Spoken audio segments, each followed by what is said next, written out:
Hallo, ich bin der Martin, das ist Mette, Ida und die kleinste ist die Ava.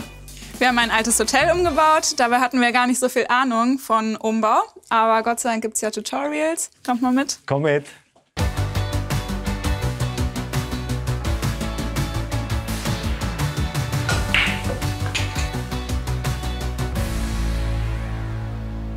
Das Haus hat circa 400 Quadratmeter. Hier war aber alles super dunkel. Wir wollten das Haus wieder zum Atmen bringen. Und alles mit Handwerker zu machen, das wäre zu teuer. So, wir haben entschieden, dass wir das selber machen. Und jetzt zeigen wir euch erstmal direkt das erste große Highlight.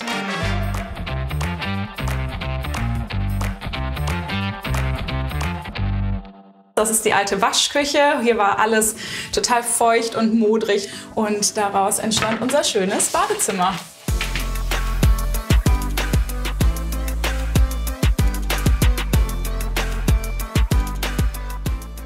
Kann man sich gar nicht vorstellen, dass vorher gar kein Durchgang zum Balkon da war. Wir haben das alles einfach aufgemacht, um Licht reinzukriegen. Und ich liebe es einfach hier im Freien zu duschen. Fast wie eine Draußendusche. Wenn das Licht dann morgens hier reinkommt, ist das einfach total herrlich. Ich habe hier ein Jahr meines Lebens verbracht, sozusagen, und versucht, die Wünsche umzusetzen. Was für mich das Wichtigste war, ist diese Steinbadewanne, die wirklich was Besonderes und wunderschön ist, aber sie wiegt auch 325 Kilo, kann ich dir sagen. Und ich habe nur gedacht, oh mein Gott, ich kriege das gar nicht hier hin. Und dann haben wir das wirklich versucht mit 6 Leuten und trotzdem nicht geschafft. Und dann am Endeffekt mit Kran hochgehoben. Ich habe schon immer gefragt, warum musste das die Steinbadewanne sein? Aber nein, Design ist alles. Ja, ich meine, die Ästhetiker unter uns wissen, wie schön das einfach aussieht. Da drin zu liegen, dann rauszugucken, ist einfach wie im Urlaub.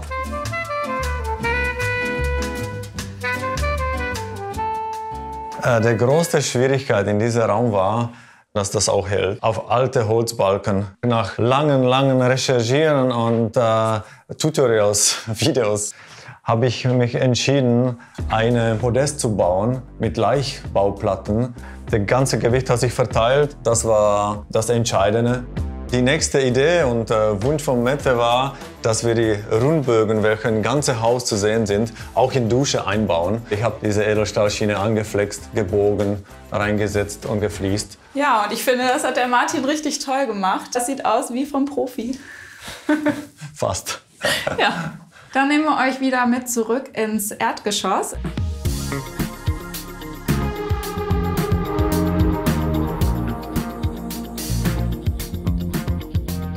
Hier kann man gar nicht vorstellen, dass diese Tür hier gar nicht war. Man ist hochgelaufen mit der Treppe direkt gegenüber einer Wand und man musste abbiegen. Und hier war eine Herren-Gäste-WC von dem Hotel und man biegte in den Wohnbereich rein. Und immer wenn wir hier schon den Boden verlegt haben, sind wir immer gegen die Wand gelaufen und dann, die Wand muss weg. Das war wirklich eine gute Entscheidung. Und dann hat Mette diese wunderschöne 100 Jahre alte Tür gefunden bei Kleinanzeigen. Und passte auch irgendwie perfekt, weil sie ja auch wieder diese Bögen hat. Die meisten Menschen, die hier drin sind, können es fast gar nicht glauben, dass die vorher nicht da war. Und auch die Vorbesitzer, die uns auch schon besucht haben, haben gesagt, Mensch, warum haben wir das noch nicht früher gemacht? Dann gehen wir jetzt mal rein in das alte Restaurant, das jetzt unser Hauptwohnzimmer ist.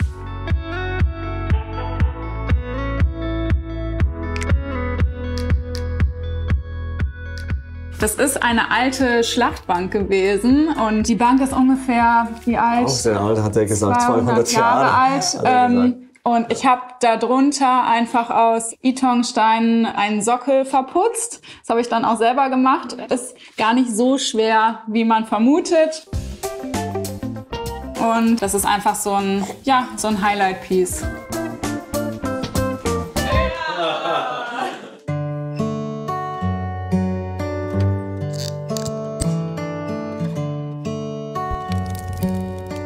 Der Kamin ist tatsächlich eins der wenigen Sachen, die wir von Profis machen lassen haben. Da haben wir uns nicht rangetraut.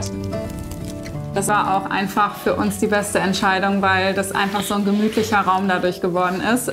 Die Kinder spielen hier immer auf dem Teppich vor dem Kamin. Wir haben zwar tolle Möbel, aber der Teppich ist dann doch irgendwie so ein Zentralplatz vorm Kamin geworden. Ne? Ja.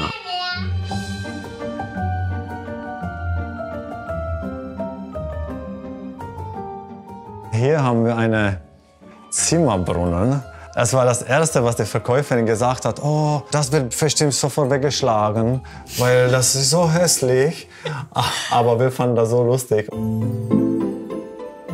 Da gibt es nämlich auch eine lustige Geschichte zu.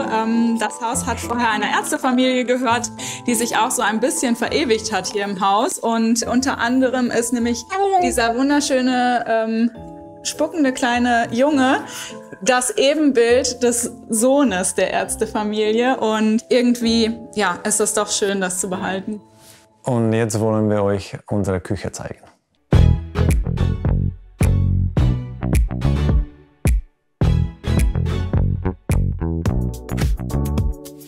Also diese Sitztreppe hier gab es nämlich vorher nicht. Die ist erst entstanden, als wir den Durchbruch gemacht haben zwischen Esszimmer und Küche. Ich habe alle möglichen Do-it-yourself-Videos geguckt und ich war so dankbar für so viele Tipps, was da ist. Diese neue digitale Möglichkeit ist einfach unbezahlbar. Und dann habe ich gesehen, wie man so eine Treppe hinbekommt, dass man das allein einfach mit Ytongsteinen ummauert. Bei der Durchbruch kamen diese Kupferrohren raus. Dann haben wir gesagt, komm, wir verstecken es nicht. Die spenden auch Wärme, warum nicht? Und in der ganz rechten Rohr, da habe ich alle freilegende Stromkabel reingesteckt, dass man diese nicht so sieht, so eine Fake-Rohr. Hier sitzen wir jetzt einfach gerne. Die Kinder sitzen hier, snacken was, während wir in der Küche arbeiten oder auch abends mit einem Weinchen. Jetzt ist das verbunden, der Leben ist drin, die Energie fließt. Und wieder, die Vorbesitzer haben nur gestaunt, weil die haben alles durch diese Einreiche früher gemacht. Das ist irgendwie ganz süß. Das ist jetzt unser kleiner Schnapskasten. Das ist Erste Hilfe, diese Nothilfe, wenn man nicht mehr kann. Das Slivovitz von meinem Papa. Prosterchen!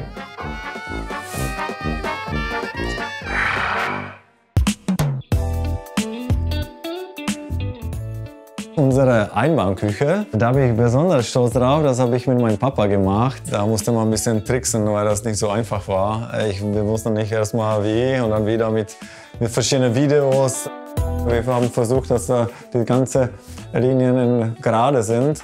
Und bei manchen Schränken hat das nicht gepasst und dann haben wir einfach ein Stück Holz reingesteckt und ein bisschen erhöht. Aber wenn die Türen geschlossen sind, sieht man keine Lücken, wie bei Profi-Ausstellungsküche.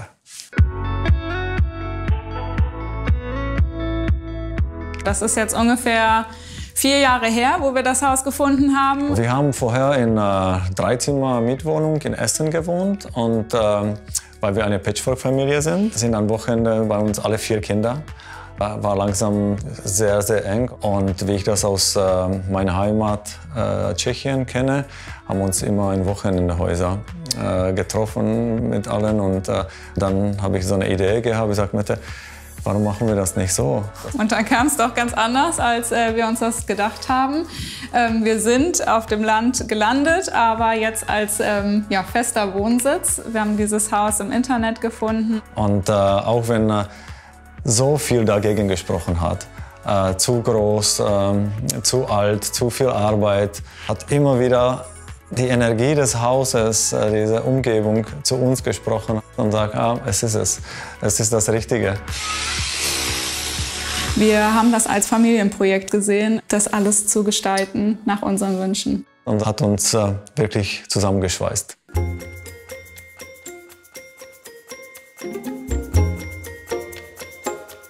Hier in der ersten Etage kann man sehen an den Nummern, dass das ja die Hotelzimmernummern waren. Und wir haben vom Zimmer Nummer 22 und 23 unser Schlafzimmer gemacht.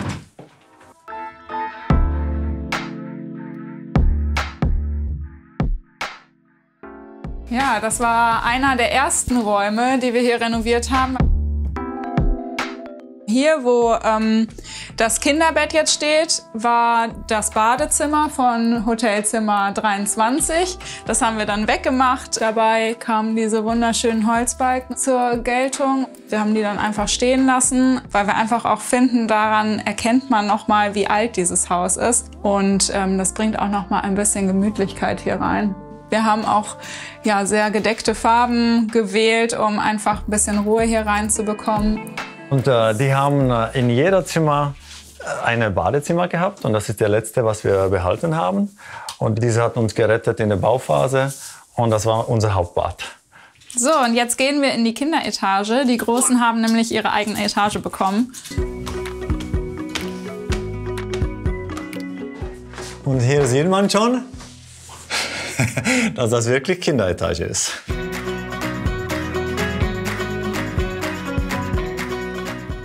Da muss ich immer so machen. Das mussten wir halt wegen dem Denkmalschutz auch so lassen. Diese Kölner Decken, so nennt man die. Und dann war für uns klar, hier kommen die Kinder hin. Also die Rahmen und die Türen haben die alle selbst lackiert, sind da auch ganz stolz drauf und haben auch ihre Wände selbst gestrichen und selbst die Räume gestaltet. Und nicht nur die Kinder haben ein eigenes Spielzimmer bekommen, aber auch der Papa hat ein Spielzimmer bekommen. Das frühere Herrenzimmer wurde zu meinem Billardraum.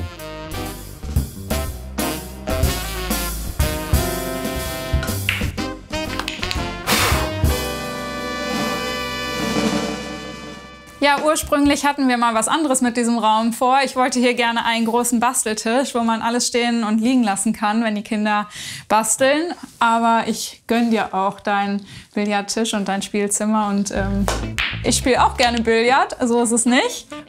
Und wenn man doch mal basteln möchte, kann man die Abdeckplatten einfach auf den Tisch drauf machen.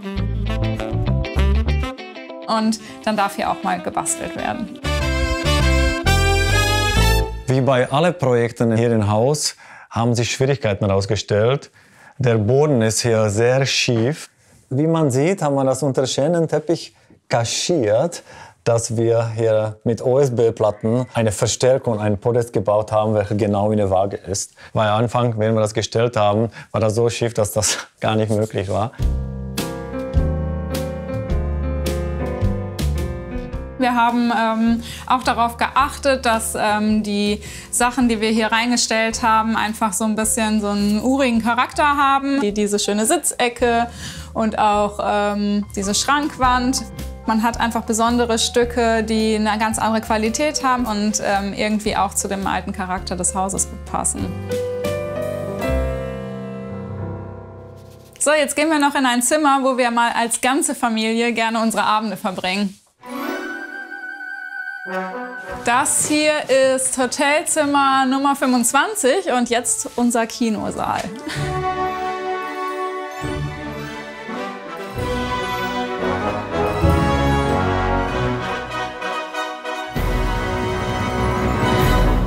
Eigenes Kino klingt erstmal vielleicht ein bisschen fancy, aber auch hier haben wir ziemlich viel Arbeit reingesteckt. Man muss sich vorstellen, dass da hier in der Ecke war ein Badezimmer und die Decke war abgehängt und die ganze Stromkabel drüber gehängt und so. Wir haben erstmal die Decke runtergenommen.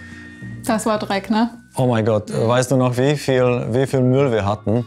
Unser Fehler war, wir haben eine Containerfirma bestellt, aber was die abgerechnet haben, das war ein Schock für uns. Und dann haben wir uns alte Anhänger gekauft und selber alles weggebracht. Und das war so 20% Kosten. Ich habe mich dann entschieden, dass wir die Wände dunkelblau streichen. Und das war so ein Thema. Ich habe mir gedacht, oh nein, dunkelblau, was soll das denn sein? Aber dann hat sich Mette durchgesetzt und ich glaube, hat alles gut gepasst. Mette ist einfach eine geborene Designerin. Ja, wenn man dann hier abends sitzt und die Lichter nur so ein bisschen anhat, das wirkt alles total schön kuschelig und generell auch bei Tageslicht sieht es einfach sehr harmonisch aus.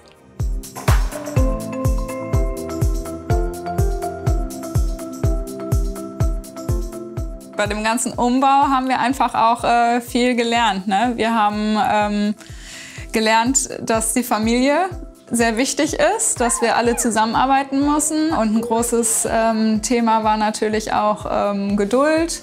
Wir sind beide nicht die geduldigsten Menschen. Ich hoffe, dass wir nie aufhören zu renovieren. Das ist die schönste Zeit unseres Lebens. Ich baue das nochmal um danach. So, das war die Roomtour durch unser selbst umgebautes ehemaliges Hotel. Und wir hoffen, es hat euch gefallen. Wenn ihr mehr sehen wollt, dann klickt auch einmal hier und hier und abonniert den Kanal. Bis dann. Ciao, ciao. Tschüss.